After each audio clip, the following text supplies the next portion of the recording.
বলে করছি উপরে আঁক দিয়ে দেখি ফল্লাবার করছি দেখি আকাশ দেখা যায় না। তখন আমি বুঝছি যে আমার উপরে স্পিড আছে।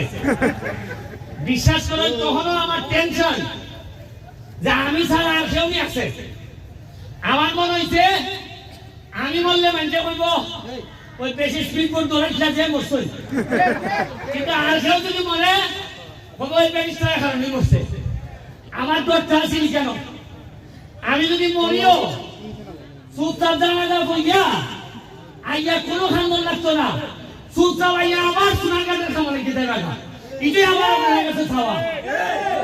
আর কেন এই যে স্পিড বোর্ড চালাইতেছি মনে করেন আমি বুঝি না যে কাম করতেছি যে কোনো সময় মরতাম পারি। ওই স্পিড বোর্ডের তলে বইয়া নাকি খুঁজতে না খুঁজতে তলে বইয়া তো মরবো। আমার এতে বই নাই,